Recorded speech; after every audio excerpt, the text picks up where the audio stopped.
Hello everyone and welcome back to the UConn Huskies Dynasty. In the last episode, if you missed it, UConn has earned rank number 17 after 7 straight victories, and I think may have a chance to earn one of the lower seeds in the college football playoff. Currently at 17th, all we'd have to be, technically speaking, is 12th to make it to the college football playoff. And this week we play a really good team that isn't currently ranked in Baylor. If we can beat Baylor, if we can beat Liberty, I think that there is a chance that we can make it to the top 12. Just a quick update on recruiting. We do have another commit in Dexter Ort, who committed last episode, along with Gregory Dunbar, a power halfback. It is technically an athlete. We can see where else he can play. He might be good at some places defensively, but I think that he's just going to be a halfback for us. 89 speed is really good for a power back. And then we've thrown some points around elsewhere. It does look like we're going to get Neil Powell. He does visit with Western Kentucky in week 14. We're looking really good on Tevin Madu. We have outgained Cal this past week. Looks like they may be giving up. Looking great on McLeod.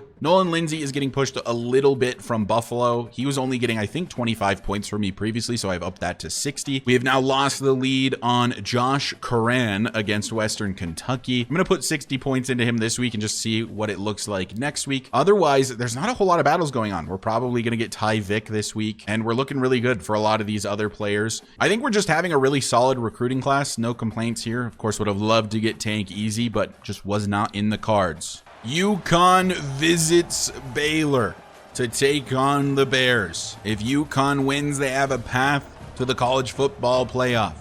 If they lose, well, we've still got a bowl game, but it's all to play for the Huskies. Baylor in the all yellows today. Let's see if UConn can prove they were worthy of the Big 12 nod. The UConn offense not looking nearly as good these past few weeks, but the win streak has continued anyway, despite our best efforts to lose it against JMU, for example.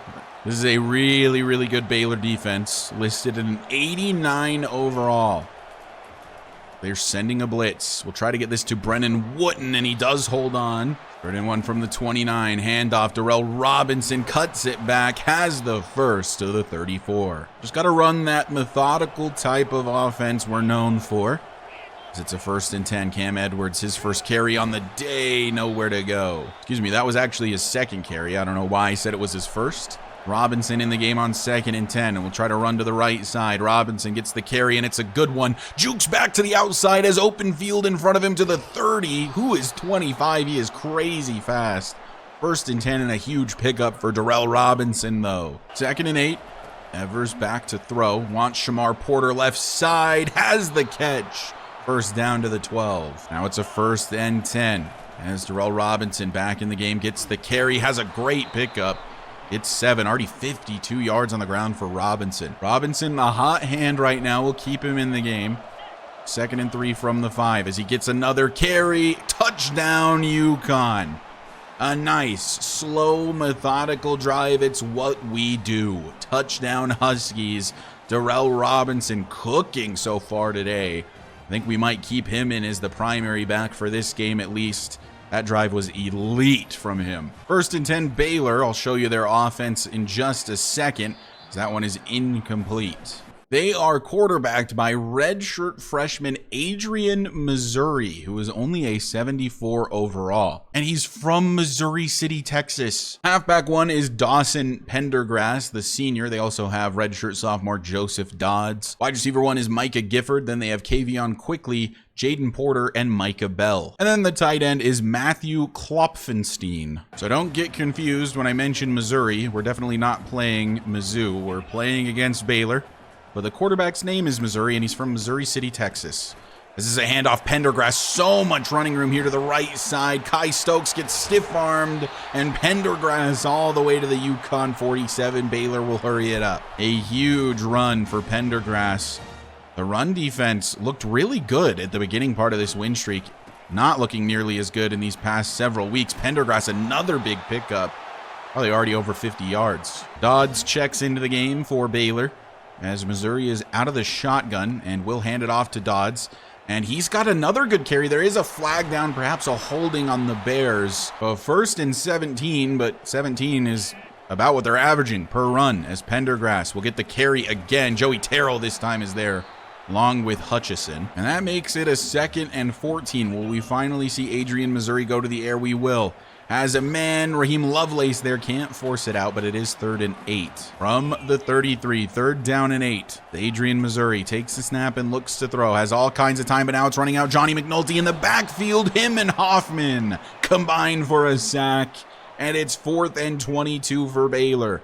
The inexperienced freshman quarterback electing not to throw it away. And now they might be out of field goal range. And they are indeed out of field goal range. They'll punt it away. Now UConn gets to start from their own 19. 1st and 10 from there as Darrell Robinson cuts this one back and gets close to a first. They'll call it 2nd and inches. From the 29, 2nd and inches. We'll go back to Robinson. Doesn't get much, but it is a first. You'll notice you're not seeing really any Cam Edwards at the moment. That is because I just think Robinson's the hot hand. He looked really good last drive. Let's keep him going. We'll get this to Robinson again, but that's going to be a loss of 3. 2nd and 13 from the 27. Evers back to pass, wants Shamar Porter, and that is caught to set up a 3rd and 6. From the 34, 3rd down and 6. As we're going to check this down to Darrell Robinson. He didn't get his head around in time, and it's incomplete. We'll have to punt it away. A really bad kick from our punter, Roger DeLuca, gives Baylor a 1st and 10 from their own 45 as Pendergrass gets the carry. I saw Logan Stern got pancaked just then, and it's a pickup of 8.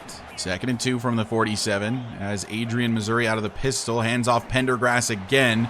Another guy gets pancaked. That time it was Joey Terrell, and it's a 1st down for Baylor.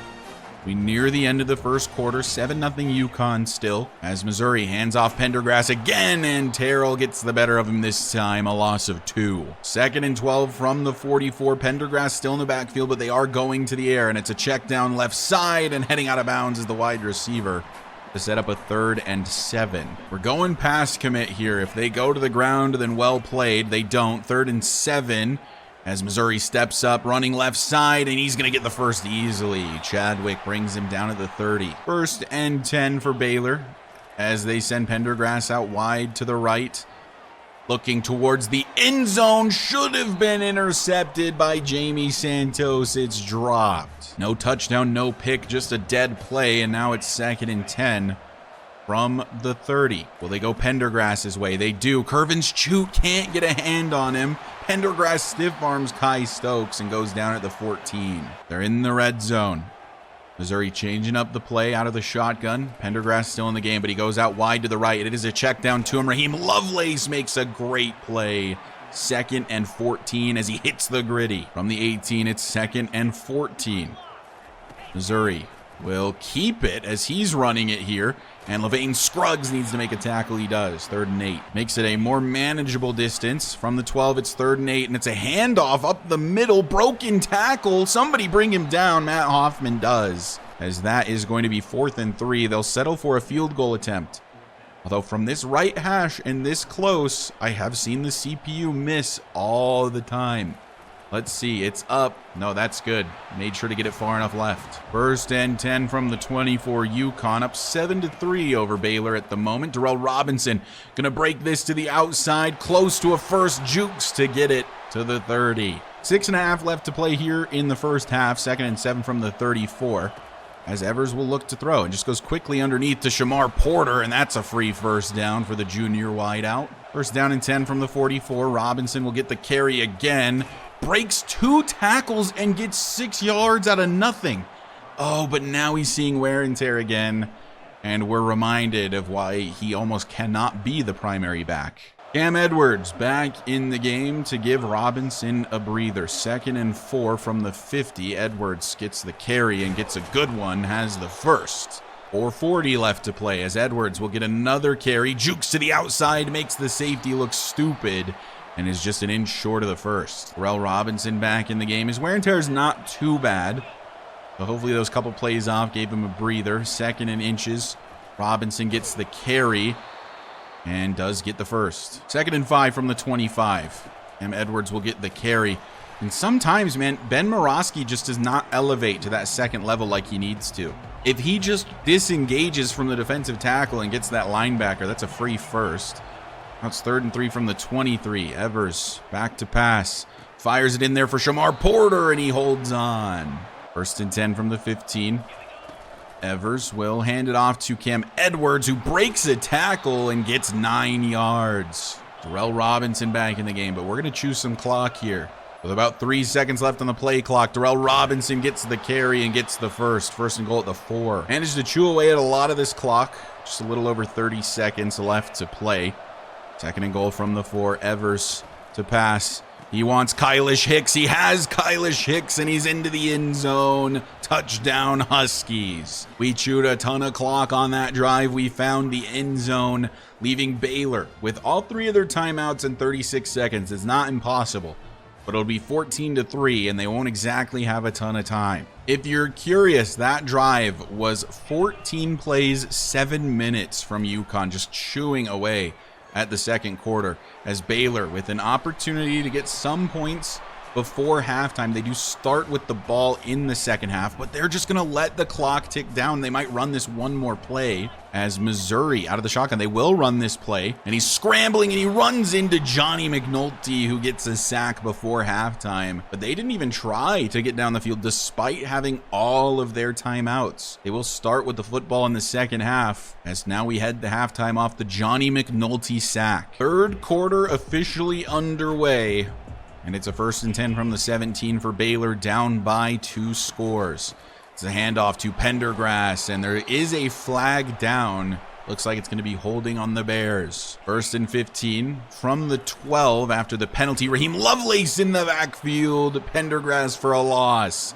2nd and 16 coming up. Raheem Lovelace is some kind of animal in the run game, that is for certain. This is just a check down to Pendergrass, but it's knocked incomplete by Scruggs. And now it's 3rd and 16. 3rd and forever. As Missouri throws, has a man deep. Santos, bad coverage. 1st and 10 Baylor. What even happened? Santos is supposed to be in the deep 3rd. Why is he playing man-up coverage? Just back up. I cannot believe we allow a conversion right there. That is just sad. Really poorly played from Santos. 1st and 10 at the 44. As under some pressure, down goes Missouri, and it's Johnny McNulty with his 3rd sack on the day. We couldn't buy a sack in the early part of the season, and now we seem to get them all the time with the emergence of Johnny McNulty. Looked like that was actually set up to be a running back screen, but obviously just did not work out for Baylor, as down goes Pendergrass again. It's Curvins Chute and Logan Stern. 3rd and 21. We allowed a 3rd and 16. Surely we don't allow a 3rd and 21. Missouri back to pass, has all kinds of time. Great pocket, stepping up. Down he goes. He loses the football. It's recovered by Baylor, but it's a 4th down anyway. Looked like it was Matt Hoffman, potentially, that forced that one out. And it's a 4th and 24 for the Baylor Bears. UConn's defense is cooking. I never would have thought, after the 0-3 start, that UConn would find itself in the position to potentially make the college football playoff. And this game against Baylor is going very well so far for the Huskies. The 3rd and 2 from the 42. Blitz on its way. Controller dying. Wooten with the grab. He's behind the line to gain, though. And it's 4th and 4. We will have to punt this away. Baylor gets bailed out by its defense. Maybe the offense can find something on this drive instead. Missouri, under pressure again, throws it away. Can the defense continue this level of play? 2nd and 10 from the 33. As Missouri will look to throw again. It is a running back screen. Lovelace bounces off his block and pushes Pendergrass out of bounds, which sets up a 3rd down and 3 from the 40. And it will be a delayed handoff to Pendergrass, but Joey Terrell, the free blitzer, brings him down for a loss. And it's another 3 and out for the Baylor Bears. This UConn linebacker core is so young and so good. Raheem Lovelace, Joey Terrell, Gerard Byler, Addison Biggs. We haven't even seen Benji Butt yet. 1st and 10 from the 23 for the Huskies, as Edwards gets a really good carry here. He'll get the first easily. From the 34, it's 1st and 10. Edwards will get another carry, breaks a tackle, and has 7 yards. Now it seems like Cam Edwards is the hot hand. From the 41, he'll get the carry. There is a flag down, likely a hold on the Huskies. Jaden Bass, of course it is. 3rd and 13. Robinson is in the game from the 31. Trying to set up a running back screen. Robinson gets the ball.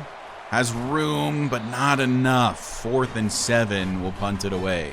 The defense is playing very well, but if we just continue to put them back on the field this quickly, they're going to eventually break, I would imagine, as Pendergrass gets a carry here and gets 7 yards. 2nd and 3 from the 35. As it's another handoff. Pendergrass, good blocking, and he's got the first to the 42. 1st and 10. Adrian, Missouri out of the shotgun. Pendergrass still in the backfield. And it's another carry for Pendergrass, and the running game is back in full force for Baylor. 2nd and 2 from the 50. As it's going to be a keeper for the running back. Johnny McNulty read it. The ball's bouncing around. It's recovered by the Huskies. Specifically, it's recovered by Matt Hoffman. What a duo they have become as edge rushers. Johnny McNulty, young man, have yourself a day. 3 sacks and now a TFL with a forced fumble and recovered by UConn. This guy is an animal. I think he was only a 1 or 2 star recruit. He's playing like a 5-star out there. Gotta love the emergence of a guy like Johnny McNulty. 1st and 10 UConn. This defense is just killing it so far today. And that'll be 4 yards for Cam Edwards. Now it's 3rd and 5. Could be the end of the 3rd quarter here. Evers back to pass. Wants Jackson Harper, and he does hold on, but it's only a pickup of 1. Just a bunch of punts here in the 2nd half, but luckily our defense is forcing the same. Still have the 2-possession lead. 1st and 10. Pendergrass gets the carry. Raheem Lovelace makes the tackle. That is a tough tackle for Lovelace. 2nd and 3 from the 20. We are officially in the 4th quarter. Adrian, Missouri in the offense needs something. Probably on this drive. He's got a man deep, and he misses the throw. He found a gap in the zone and overthrew him. 3rd and 3 from the 20. Under center. And it's going to be a handoff. Pendergrass, broken tackle, but there's too many UConn defenders there. 4th down, they punt again. Well, I hope you like defense, because that is what this game has turned into. Just punting back and forth, nobody really getting anything established offensively. Cam Edwards going to get a great carry here. Really good blocking from Kylish Hicks down the field. 1st down, UConn. 9 minutes left to play. 1st and 10 from the 40. We already have a 2-possession lead, and there is a flag down. I did see some wear and tear for Cam Edwards there. Cam Edwards at an increased risk for injury, so we'll bring in Darrell Robinson now, who is back down to low injury risk, and it's going to be a decent carry for him. Gets 4 yards back. 2nd and 15 for Evers and company, as he will go down. It's a sack. 3rd and 24. And now a false start penalty on Darrell Robinson means it's going to be 3rd and a billion. 3rd and 29 from the 41. We're going to give Kylish Hicks a chance to make a play. The senior wideout, he can't do it. I didn't mind lobbing it up there. If it's picked, it's just an arm punt. So 4th and 29. Can the defense continue this level of play? 7:28 left in the game. It's a keeper. And a throw from Missouri, finding his man. A 1st down to the 45. 1st and 10. Adrian, Missouri.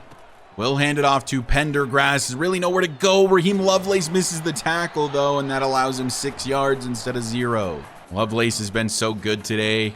You got to give him a pass on the occasional mistake. 2nd and 4 from the 50 for Adrian, Missouri and the Baylor Bears. As Missouri looks to throw, has a man, and that's caught in front of Santos. 1st and 10 at the 36. Clock is ticking away. 6 minutes left in the game. 14-3 for the UConn Huskies. As it's going to be a handoff. Pendergrass up the middle. Terrell, broken tackle. Scruggs is there to clean it up. And now on 3rd and 3. I imagine they go to the air here, though we're ready if they go to the ground. And it is a fake handoff and knocked away by Santos. 4th down.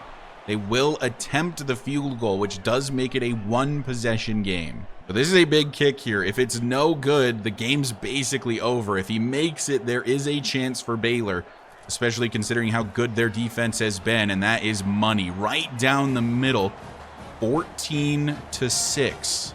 So if you're UConn, you need a few 1st downs. You need to choose some clock. Honestly, a score would basically ice the game. Shamar Porter, jet touch pass, and does get 6 yards. 2nd down and 4. Evers will look to throw, wants Marcus Angler, and he holds on, sets up a 3rd and 1. A 1st down here goes a long ways to putting this game away. Darrell Robinson gets the carry and gets the 1st to the 33. And that just allows us to chew even more clock. 1st and 10. Robinson gets the carry, cuts it back, and gets 3 yards. That'll bring us to the 2-minute warning. A 1st down would come very close to putting this game away. On 2nd and 7, it's a Darrell Robinson carry. There was a small window there for a split second. 3rd and 8. The game comes down to this. It looks like a huge blitz is about to be on its way. It is indeed. Shamar Porter open over the middle. If he holds on, it's a 1st, and it is. Shamar Porter, the ultimate bailout man. Good throw from Nick Evers. Just try to get it in there as quickly as possible. And that should put the game away. I think if Baylor can get 3 stops, they would technically have time considering the 1 timeout they have left. So we truly need 1 more 1st down, but there will be very, very little time for the Baylor Bears regardless. You might be asking yourself, who is number 21 in the backfield? That's the true freshman Max Cadet. Darrell Robinson and Cam Edwards at increased risk of injury. Max Cadet has the next highest carrying rating on the team as a true freshman. I'm bringing him in to try to close this out. 2nd and 5. Cadet's 1st carry loses 2 yards. Cadet is also, I believe, the fastest back on the team. On 3rd and 7, the speed's not going to do anything for him when the blocking is that bad. Now it is 4th and 13. But we will, of course, punt it away after we chew this clock down as much as possible. So they have to get to the end zone, and they have to get a 2-point conversion. It's the exact same scenario as against Liberty a week ago, as this one nearly intercepted by Kai Stokes. 24 seconds left for Adrian Missouri. Back to pass, has time, takes the check down, and I think he went out of bounds backwards. Will the clock continue to go? No, they kill it there. 15 seconds left. 4th and 6, have to get a 1st here. As he's under some pressure, Logan Stern will put the game away, and UConn's gonna win it. Logan Stern with the sack. Victory formation once again for the UConn Huskies as they come into Baylor and win in an upset, improving to 8-3 on the season and potentially marking a path for the college football playoff. It was not pretty. The offense was not very good, but a win is a win. Luckily, Baylor's offense was pretty bad, and Adrian Missouri, the freshman quarterback, is not ready for these big-time games. Missouri was 9 for 17, no touchdowns, no picks, and only 88 yards. They just could not throw the ball. UConn, 14 for 18 for Nick Evers, 77% completion percentage, only 74 yards with the touchdown. It was all about the running game today. Well, really, it was all about the defense. 16 for 109, 6.8 per carry for Robinson with a touchdown. Edwards was fine as well, although both of them started experiencing wear and tear. And currently Max Cadet is averaging -4 yards per carry. By the way, Cadet, I mentioned, fastest running back on the team. He's technically a power back. Kind of absurd. Receiving, it was all Shamar Porter, 7 for 59. And then really nothing else. I mean, that's even a quiet day for Shamar Porter. Blocking, Blake Franks is the only guy to allow a sack. Morosky again leads the way in pancakes. And defensively, McNulty 5 solo tackles. Joey Terrell with 8 total tackles. McNulty 4 TFLs, 3 sacks, and a forced fumble. This guy is a menace just out of nowhere. That is a huge win over Baylor. And we might be able to make the college football playoff this season. Let's see where we're ranked after we advance the week. We were 17th. Neil Powell, the quarterback athlete, the last 4-star on our board, has committed to the University of Connecticut, as has 3-star wide receiver Tevin Madu and defensive tackle Ty Vick. Johnny McNulty, unsurprisingly and completely deserved Big 12 Defensive Player of the Week. And you know what? Let's do you one better. National Defensive Player of the Week for Johnny McNulty. This guy is an animal. UConn now ranked 14th in the country. If we look at the conference standings, it's likely going to be Kansas State and Arizona in the Big 12 championship game. I really don't think we have a path there, especially now with Kansas State being 6-1 in the conference with only one game left. So at this point, I believe that we are mathematically eliminated from Big 12 conference championship, but I do still think we could theoretically be one of the teams that makes the college football playoff anyway. The CFP poll currently is Tennessee and Arizona as the 1 and 2. Imagine if we had beat Arizona. So we have a lot of points freed up now with Neil Powell officially committing, Tevin Madu officially committing, and Ty Vick officially committing. If you're curious where our team needs are, this is how it looks right now. It says we still need a receiver. We are targeting one other, and we still need a left guard, which is Nolan Lindsay, who is probably going to commit this week. Defensively is where a lot more of our needs arise, and it might be time to add maybe some more guys to the board or push after some more of these guys. We did get a D tackle. We need a couple more. We're probably going to get Maka Gayton. We're looking really good on Evan Bingham as well, though. Let's throw 25 more points his way. Josh Coran, we put 60 points on him this week, and Western Kentucky did still earn more influence. So at this point, I don't know if he's a guy that we can get. Admittedly, our hard sell is not great with the D- to pro potential. It might be time to just add somebody else to the board and just say, screw it, Western Kentucky, you can have this guy. So here's how I've set up the board. I'm not going to give up on Josh Coran just yet. I do think that we could still sneak in and get him, although Western Kentucky is earning more influence than us, and we were already sending 60 points. I don't know how much the additional 5 I've now put on him is going to help, but he is a really good player, at least according to his national ranking being top 600. And then everything else is mostly the same with a few new faces. We did up the points on Parker Sims because Buffalo is making some ground up there. I believe I upgraded the points on Maka Gayton as well, just to try to get that commit. And then we've added 25 points to Ellefson, David Sun, Reed Rechsteiner, and then 10 points to the elusive back Don Lambo. So before we head into the final game of the regular season, here's a look at the stats. Of course, we will have a bowl game, so we do technically have at least 2 more games. Nick Evers, just under 2,000 yards, should hit that today. 15 touchdowns to 7 interceptions. Just a quiet year for him. It's been a year in the passing attack where it's very secondary to our rushing attack, which, by the way, Cam Edwards did hit 1,000 yards last game. Each of the 2 running backs has 7 touchdowns, and they're both averaging 5.4 per carry. Robinson gonna probably get close to 700 before his year is done. It's just been a really, really good year on the ground with the reemergence of Cam Edwards, Robinson always being solid. Receiving, Shamar Porter probably not gonna hit 1,000 yards this year, but is easily leading the team in receptions and yards currently. Angler has become more of a red zone threat than him, which is why he has the 6 touchdowns to the 5. Harper, 21 for 298. Kylish Hicks does not get a lot of catches, but does have 3 touchdowns out of the 12 receptions he does have. Brennan Wooten, I think, has been just a super quality pickup.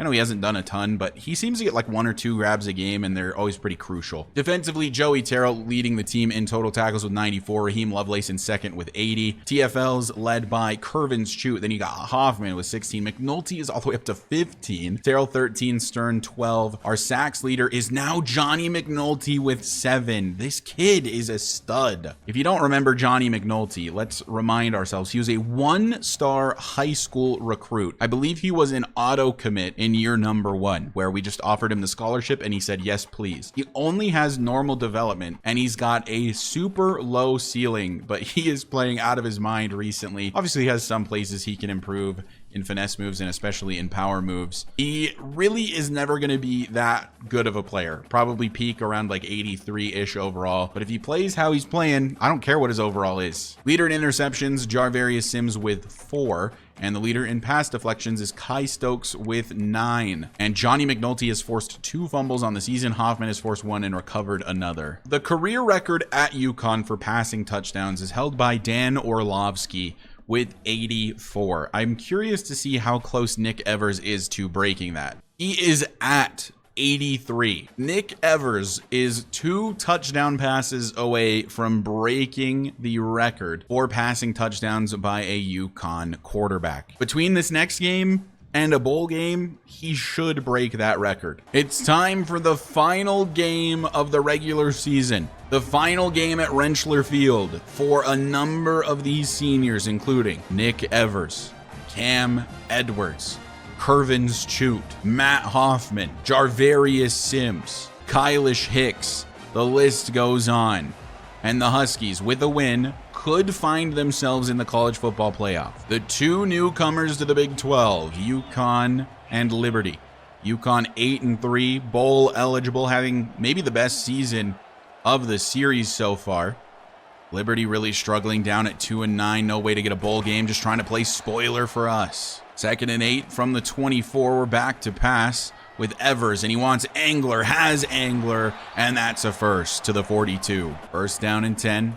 Evers will hand off to Edwards, who has a 1st down again to the 47. Robinson checks into the game. The nice thing is that Darrell Robinson, only a junior. If he doesn't declare for the draft, he should be back next season. A good pickup for him here. And an injured Liberty player, George Cook. Speaking of Cook, we are cooking down the field currently. 1st and 10 from the 33. Edwards tries to bounce this back. Linebacker stays home. 2nd and 8 from the 31. Still Cam Edwards in the backfield. Cannot make that man miss and gets a yard. That brings us to a 3rd down and 7 from the 30. Evers back to pass. Wants Jackson Harper. He can't hold on. 4th and 7 from the 30. We will attempt a long field goal here with Zach Costanzo. Wind at his back. Kick is up, and that looks good to me. 3 points on the board for the UConn Huskies. Liberty comes out on the field for the first time today looking similar to Baylor, with the fact that they have a freshman at quarterback in Damian Clemens. Looks like their normal starter is junior Jaden Bradford, who is injured at the moment. Clemens has 93 speed. He is a scrambler archetype quarterback. He is a true freshman, actually. Halfback 1 is James Jointer Jr., and they've got Caden Williams as well. Looks like the wide receivers are Jeremy Browning, Max Johnston, and Brandon Payne. It looks like they're experiencing an injury here with senior wideout Victor Jones being out. And the tight end 1 is Connie Hewitt II. A banged up offense, that's for sure. 1st and 10 from the 25. Clemens will hand it off, and that is a pickup of 1. Fast forward to play, it's 3rd and 1. They are a tempo style of offense. As we know, we are pretty bad against tempo offenses. I mean, just look at JMU a few weeks ago. We did manage to win that game, but it was not easy by any means. Jet sweep, and that's a first for Liberty. We just have this tendency to play worse when they're in tempo.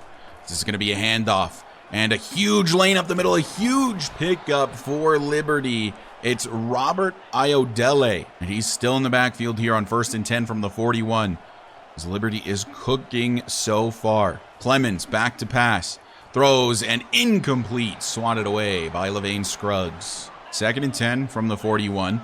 They send the running back out wide to the left, and it is a check down to him. Joey Terrell with that elite closing speed forces a 3rd and 11. 3rd and long from the 41. We get the stop defensively. Clemens running out of time. Curvins Chute in the backfield. Lovelace maybe could have had a pick. Decides to swat it down instead. 4th down, Liberty punts. And that is an elite kick, by the way, as we'll start from our own 5. Cam Edwards will get the carry and gets maybe 2 yards. 2nd and 8 from the 7. Evers will look to throw and tries to get this to Brennan Wooten. He's good for 1 or 2 a game. From the 11 on 3rd down, Evers to throw. Wants Jackson Harper. Lucky that's not a pick 6. And we will have to punt it away here. And out of our own end zone, DeLuca's leg not the best either. They're going to start from inside midfield. Joey Terrell making the tackle there. 1st and 10 to the 42. Not a great showing from the offense so far. Still 3-0 UConn though. So, I mean, I guess we have the lead at the very least. 1st and 10 from the 42. Empty backfield, but bringing a man in motion. And it is going to be a jet sweep and a ton of running room for Iodele. A huge gain for the Flames. Liberty just time and time again getting these chunk plays so far. Obviously fizzled out on the last drive, but now they're already basically to the red zone. And it's a little check down to the receiver, and Johnny McNulty there for the tackle. 2nd and 6 from the 17. Not sure who that is in the backfield. That might be the tight end currently lined up as the halfback. He's absolutely massive. And on 2nd and 6, it is a handoff for him. And he does get 2 yards. And they continue in the hurry up, which means they're forced to keep that guy in the backfield. 3rd and 4 from the 15. Clemens will look to throw. has time, but runs out. It's Johnny McNulty with the pressure, and Liberty has to attempt a field goal. And I cannot describe how elite Johnny McNulty has been for us. I mean, you guys have seen it. He's been incredible. As the kick for Liberty is just inside that left upright, and we're knotted up at 3. Let's see if the Huskies can get something going offensively. 1st and 10 from the 23. As Evers will look to pass, wants Shamar Porter. It's intercepted, overthrown by Evers. He's hit as he throws, and Liberty will just get the ball right back immediately. If that's Jaden Bass that allowed this guy through, I think he's getting benched. It is Jaden Bass that allowed the guy through. To be fair, could have stepped up in the pocket to maybe help him out a little bit. Didn't have the underneath throw open, so was looking for Shamar Porter at the 2nd level. It's just not a great throw by Evers either. I mean, overthrew him by a good amount despite the meter, the revamped passing meter being blue. Not a good start for the Huskies offense. In fact, a terrible start, I would argue. 1st and 10, handoff. And no tackle from Hutchison. A spin move, a broken tackle, and down at the 1. That's Caden Williams, the 2nd string halfback. Wildcat formation here for Liberty as they bring a man in motion. And it's the jet sweep into the end zone. Caden Williams, touchdown for the Flames. As this UConn defense was given poor position, but also just continues to allow chunk plays to these running backs. Going to be 10-3 when UConn takes back over. Just embarrassing from this UConn offense to start. 1st and 10 from the 22 as Cam Edwards will get the carry, breaks a tackle, but there's really nowhere to go. 2nd and 10 from the 22. We'll look to throw, and we've got Jackson Harper open, room to work with. Jukes back to the inside. It's sandwiched in between Hicks and a defender, goes down to the 42. 1st down and 10. As we will hand off, Cam Edwards, really good blocking down the field. Another really good block from Kylish Hicks. It's a huge pickup for Cam Edwards. Bad angle taken by the safety. Touchdown, UConn. Cam Edwards, untouched on his way to the end zone. Shout out Kylish Hicks. He does not get a lot of receptions. He's not super involved in this offense, but he always throws great blocks down the field. He hit 2 really good ones, and that's what allowed Cam Edwards to break this one away. And also a terrible angle by one of the safeties. Touchdown, UConn. It'll be all tied up. Well, the defense didn't get much of a breather, though, unfortunately. 1st and 10 from the 25 for Liberty. It's a fake handoff, and they're looking to throw, and it should be a pick from Raheem Lovelace again. He must have bricks for hands. He's had several opportunities at interceptions and just drops them time and time again. That would have been huge from Raheem. Said it's 2nd and 10 for Liberty. He's got a man open. Cam Chadwick not fast enough, and it's going to set up a 3rd and 2. From the 33, will they go to the ground on 3rd down and 2? Send a man in motion. And it is a handoff, but misread by Cam Chadwick, who was there in the backfield. 1st and 10 at the 36. Really missing that Raheem Lovelace interception that we should have had now. And it's going to be a fake and then a throw. And over there is Scruggs, a loss of a yard for the Flames. They could let this go to the end of the 1st quarter. We'll see if they do, as they're changing up the play. Clemens sends a man to the left, though. They will snap it. This will be the end of the 1st quarter, though. That is caught, and it's going to be a decent pickup. Another bad angle from Cam Chadwick. 3rd down, 4 to go for Liberty from the 42. It is going to be a passing play, and it's a fumble forced by Joey Terrell and recovered by Curvins Chute. Clemens didn't even try to avoid Joey Terrell, and then he coughs up the football. Curvins Chute falls on it, and it's UConn Huskies football. Joey Terrell just completely unblocked on the blitz. Clemens just took it, but fumbled the football. 1st and 10 from the 33. Cam Edwards will get the carry to start this new drive. Breaks a tackle. 2nd and 2 from the 25. So we look to throw, and we'll get this to Kylish Hicks, but it's dropped. A little too hard of a throw there from Evers. Sometimes I do those red throws on purpose to attempt to get the ball in there as quickly as possible. 3rd and 2 from the 25. No blitz coming. Shamar Porter's wide open down the field, though. Touchdown, UConn. A blown coverage from the Liberty Flames results in 6 for the UConn Huskies. Shamar Porter wide open down the field. Don't know what happened there coverage-wise, but I don't really care. It's going to be 17-10 for the Huskies as the junior wide receiver gets another touchdown. 17-10 for UConn. 10 minutes still left here in the second quarter as Clemens is out of the shotgun. Delayed handoff to his halfback, and Joey Terrell makes the play, but it is a pickup of 5. 2nd and 5 from the 22. Clemens out of the shotgun again. Hands off again. Voorhees is there. That's not a name you hear a lot, but he was in the backfield. Big TFL, and now it's 3rd and 8. Surely they're going to the air here, and they are with Clemens. Under some pressure from McNulty, but they get the first anyway. Out of the pistol this time. It's Iodale in the backfield.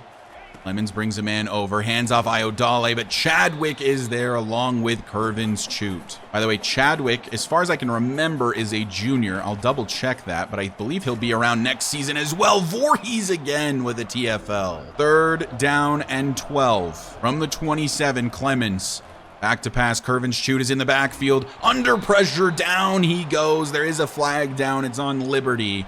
But it doesn't matter because it's 4th down anyway. They'll punt it away. 1st and 10 UConn. It was 10-3, and now suddenly it's 17-10, and UConn feels like they're in full control. As Cam Edwards will get the carry here, cuts this up the middle and has a first, about a pickup of 12. Already basically at 100 yards on the day, only 4 yards shy of it for Cam Edwards. 1st and 10 from the 49, and Edwards will get his opportunity to get those 4, and he does. He gets 7, as a matter of fact. 2nd and 3 from the 42. As we're going to lob this one up for Brock Montgomery, and he makes the grab over the top of the safety. 1st and goal of the 7. Brock Montgomery. Nick Evers, over 2,000 passing yards on the season now.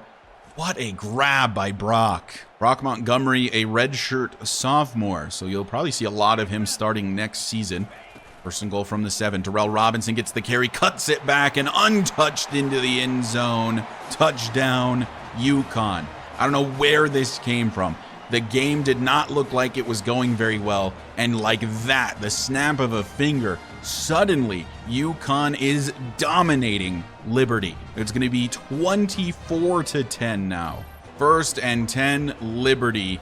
6:28 left in the first half. They bring a man in motion, and it is a jet sweep, jet touch pass. This blocking is incredible, but there's a flag down. Maybe the blocking a little too incredible, and that is going to be coming back, a holding penalty on Liberty. Makes it a 1st and 13. Got a man in the backfield. It's not a carry. Good block picked up. Should be an interception for Santos. It's dropped again. A lot of dropped interceptions for UConn.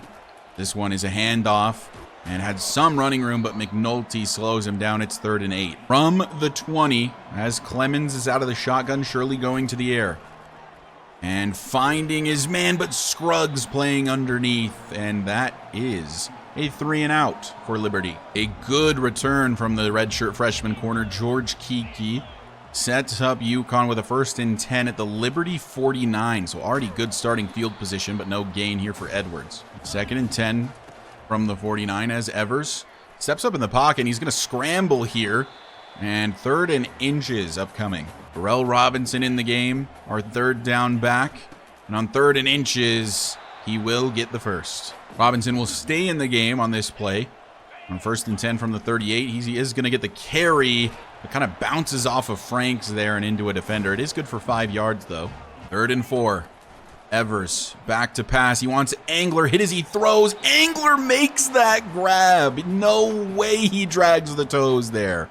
Marcus Angler, you absolute animal. Evers takes a hit here as he throws. Gets it just close enough to Marcus Angler. Diving, toes dragged. That's a catch in the NFL even. Marcus, you're a demon. Marcus Angler is an absolute stud. 1st and 10 from the 19. And Evers will throw quickly on an RPO to Kylish Hicks, and he hangs on for a pickup of 9. Empty set for Evers. Angler wide open over the middle. Can he punch this in? No, he's just short. 1st and goal at the 1. Isaiah Carlson is checked in. You know what that means. It's an HB dive right up the gut. Carlson into the end zone. Touchdown Huskies. Suddenly, this game has slipped away from Liberty. It's going to be 31-10 for UConn, and they're looking really good to get their 9th victory on the season. 1st and 10 Liberty, still a minute left in the first half. as Clemens throws over the middle, and that's just a short pickup. They do burn a timeout. Definitely need to score on this drive. I forget who starts with the ball in the second half. At this point, I don't know how much it matters. Looking downfield, overthrown. It was decent coverage by Jarvarius Sims. That brings us to a 3rd down and 3, as Clemens is out of the shotgun, is looking to throw, and that is a running back screen. He steps out of bounds at the 37. 56 seconds left and still 2 of their timeouts. Clemens stepping up in the pocket, going to take off to run here, slides down in front of Joey Terrell. They'll burn that second timeout. 2nd and 3, 51 seconds left in the half. Clemens under some pressure, scrambling again. He's going to take off. He does have elite speed. And they'll use that last timeout. He wasn't scrambling a lot at first. I kind of forgot that he has that capability. 1st and 10 from the 43 as Clemens under pressure, hit as he throws, but launching one towards the end zone, swatted down by Jamie Santos. That was nearly an incredible throw by Clemens. Hit as he throws and nearly a dot to the end zone. Well played by Santos. A little check down here. Lovelace will make the tackle. They have no timeouts remaining. 3rd and 1, under 30 seconds left. Clemens takes the check down again. He'll go out of bounds, which will kill the clock. And it's a 1st and 10 at the 30 with 26 seconds left. Clemens over the middle of the field, found a seam, and that's a 1st and goal at the 9. They'll hurry it up here. 2nd and goal from the 9 after a spike. 17 seconds left. This basically has to go to the end zone, and it goes through the uprights. The kick is good. 13 seconds left for Liberty. They're back to pass and a throwaway. Very interesting for Clemens, and they're going to settle for a field goal here. Bizarre. The kick from the left hash is on its way and good. So it's going to be 31-13 as we head to halftime. A dominant performance from UConn, and it turned around completely in that second quarter. It was 10-3 not that long ago. And now it's 31-13 at halftime. Cam Edwards, have yourself a day, young man. Liberty does start with the football here. If they can score a touchdown on this drive, it's definitely still a game that they could win. They'll start with a passing play. Curvin's chewed in the backfield, and Clemens' throw falls incomplete. 2nd and 10 from the 25. Kind of expect them to go to the ground here. They don't. To the air again, under some pressure again. A flag is down. Might be roughing the passer, to be honest, although... yeah, no, it looks like it is roughing the passer on Johnny McNulty. As much as McNulty has quickly become one of my favorite players on this team, he is pretty penalty prone. He ends up with a lot of them every single game. Clemens will just check this down to his halfback. I believe that is Jointer, and he will get 4. 3rd down and 6 from the 45 as they'll send out the running back to the right again, looking downfield. Intercepted. It's Kai Stokes. And you know what? It's only the 3rd quarter. There's a lot of football game left, but that might already be the dagger in this one. Also, we just got to get like a round of applause or something for Kai Stokes. This guy has been incredible for us all season. Leads the team in deflections. I believe with that interception, he's now 2nd or tied for 1st on the team with interceptions. Just has been an animal. Sad to see him go. He is a senior, but he's been so good for us. Definitely trust him more than I trust Scruggs, who I believe is also a senior. 1st and 10 from the 47. As Cam Edwards will get a carry here. Another pancake block from Morosky. Saw it that time. 2nd and 1 from the 44. Blitz on its way. Evers going to take a deep shot. He wants Jackson Harper, and he's got him. Touchdown, Huskies. And with that touchdown, Nick Evers has tied the UConn passing touchdowns record set by Dan Orlovsky. Jackson Harper in one-on-one coverage. They sent both the safeties on a blitz. Evers just lobs it up. Harper beats his man down the field. And you got 6 more for Connecticut. 1st and 10 for the Flames. Must-score drive here. I think every drive is a must-score at this point. They do keep it on the ground. It's only a pickup of 1. At this point, it might already be celebration mode for the UConn Huskies. Seems like we're going to get the dub here. Might have a shot at the college football playoff. An outside shot, but a shot nonetheless. On 3rd and 2 from the 33, will they go to the ground here to try to pick up this first? They do indeed. Curvin's shoot is there. Joey Terrell gets the tackle, and it's going to be a punt for Liberty. Honestly, one more score, and we'll probably start to bring in the backups, especially if we have any backups that are seniors. Let them play in front of the home crowd one more time before leaving the university. Nick Evers going to get a carry here, and it's a good one. Got a really good block from Jackson Harper. Cam Edwards in the backfield. He'll get the carry here on first down and gets maybe 2 yards. 2nd and 9 from the 45 as Evers will look to throw. Wants Marcus Angler, and he holds on through the hit. 6 minutes left here in the 3rd quarter. Edwards will get the carry, cuts this one back, falls forward for a pickup of 9. 2nd and 1 from the 24. Edwards getting the carry again up the middle. 1st and 10 to the 20. 2nd and 10 from the 20. So we're back to pass. We want Shamar Porter back corner. He makes the grab, not quite in the end zone, but a 1st and goal at the 1. And this one already kind of feels over as Darrell Robinson going to get his 2nd touchdown on the day. And with that, we'll probably bring in the backups.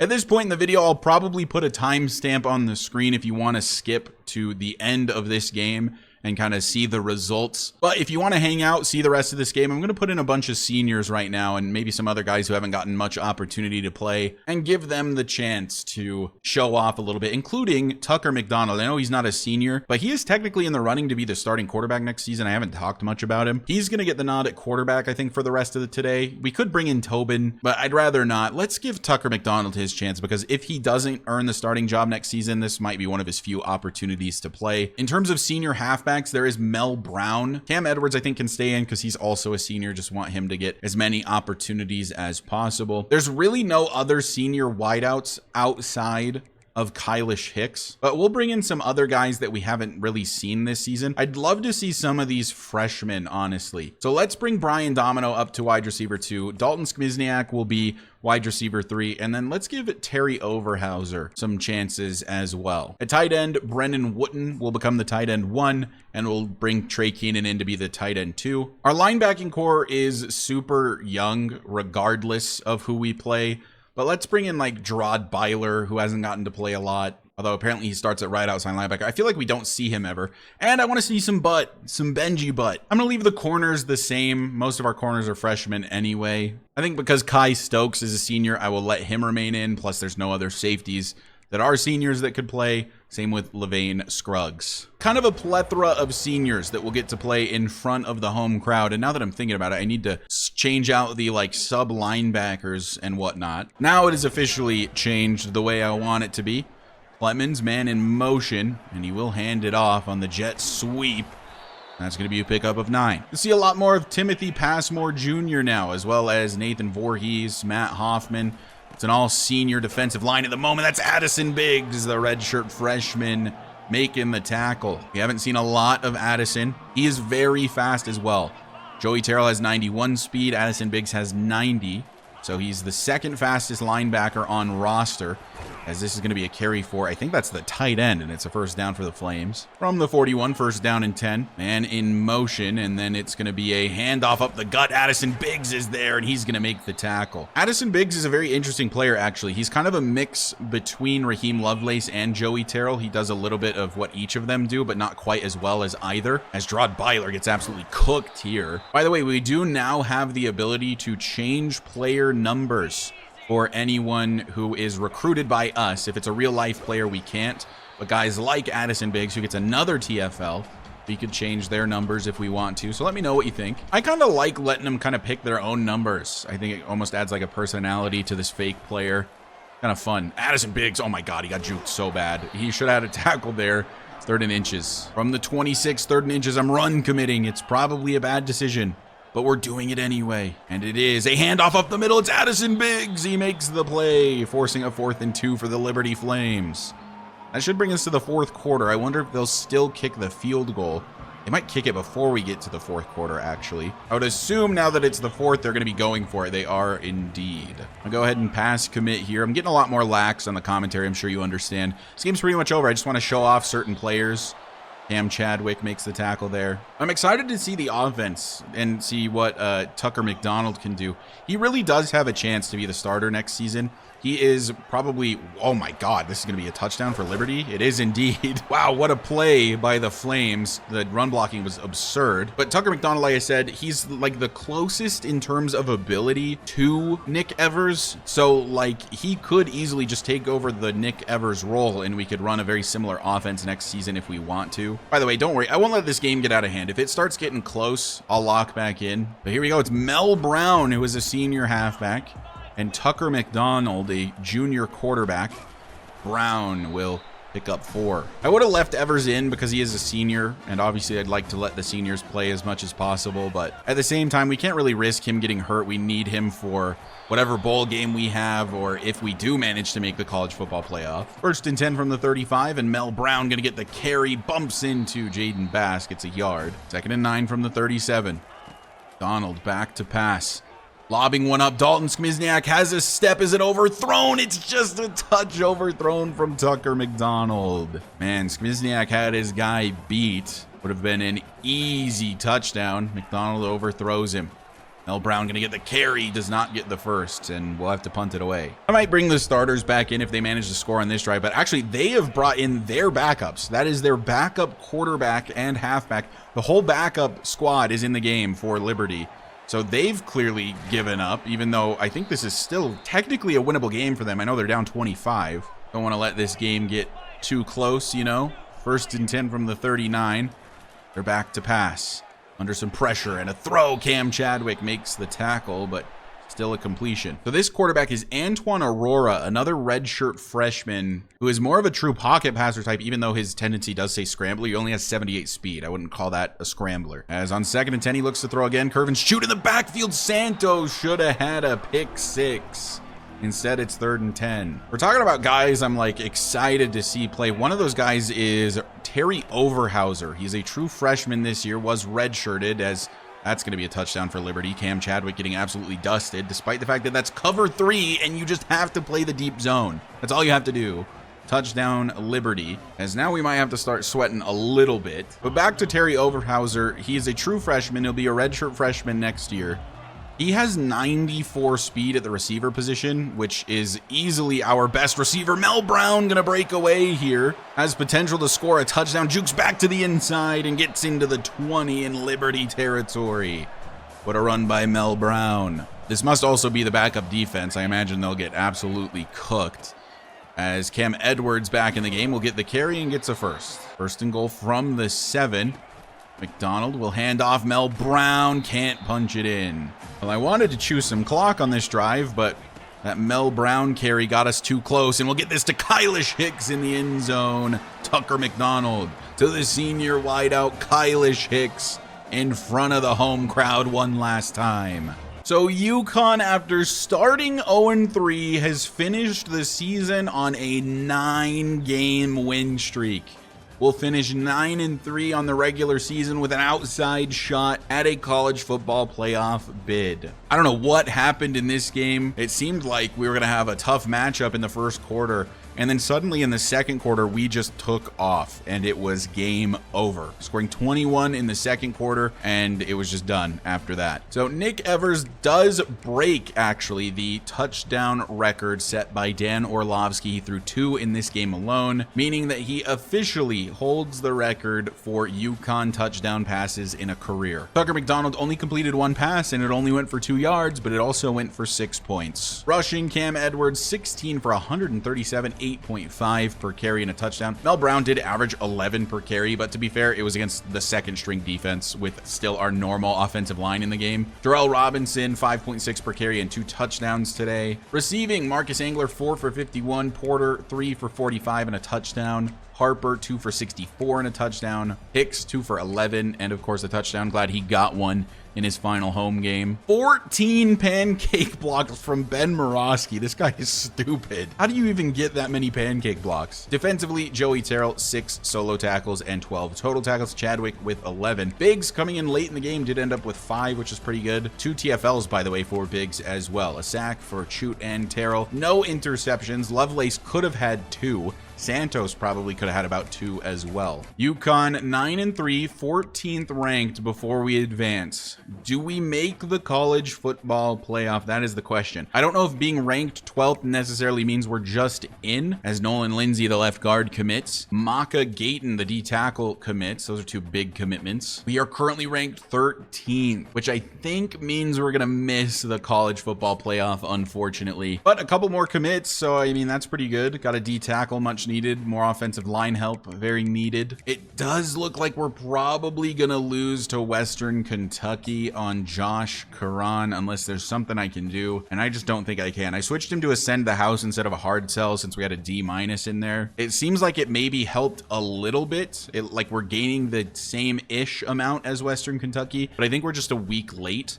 I'm going to leave it as it is for now, though. We're also losing now to Buffalo on David's son, so I have started sending the house. We were only sending him 25 points before. Everyone else I'm feeling pretty comfortable on. We've got a significant lead on Parker Sims. Of course, just needed to up Eric Sauer, and then it's a matter of if we get Josh Karan or not. So here is the current CFP bracket. Of course, this is subject to change because we still have the conference championship games. I'll show you guys the standings around the league in just a second, but this is how it sits currently. Let's take a look at the conference standings around the league as we've got North Carolina 10-2. Wow, Syracuse was 8-4 last year. They went 0-8 in the conference and they're now 2-10 on the season. That's brutal. North Carolina 10-2 went 7-1 in the conference. Virginia is 9-3. In the American, UAB finished 11-1. Charlotte was also really good at 10-2. In the Big 12, it's Arizona and K-State, both finishing 10-2. That should be the championship game. Winner of that will get the auto Big 12 bid. BYU looked really terrible when we played them. I think that they were like 2-2 at the time. They end up finishing with only one other loss on the regular season. So really, really good for the Cougars. Ended up finishing 8-4. Colorado's 8-4 as well. Liberty 2-10. Maybe they weren't ready for the Big 12. We brought them in maybe a little bit too soon. Maybe we reevaluate that. We'll be reevaluating in the offseason the conferences with the new sort of Pac-12 merger stuff that's come out. In the Big 10, it's Ohio State 11-1, 7-1 in the conference. Michigan State 9-3. Regular old Michigan 6-6.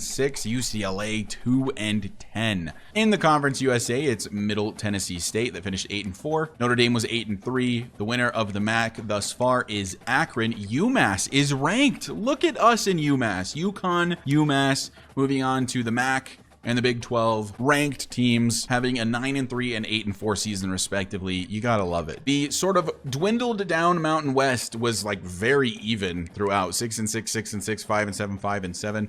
We'll be adjusting this in the offseason as well. And that new Pac-12, before we make the new changes, Boise State 10-2, kind of just dominated. UNLV was really good. Oregon State near the bottom still, 4-8. Utah State went 2-10. In the SEC, it's Georgia and Tennessee at 11-1 respectively. Did not a single team in the country finish undefeated? It sort of seems like maybe not. Yeah, no undefeated teams in the whole country. Interesting. Russ McLeod, the other wide receiver, has committed. Evan Bingham, the DT, has committed. And we did lose out on Josh to Western Kentucky. Was expected, a little unfortunate though. And at this point we can fire coaches if we feel like we want to. They're both level 23. I would love to see who we could get before just straight up firing these guys, but I feel like we've been fine. I'm gonna leave it alone for now. Our contract has been extended.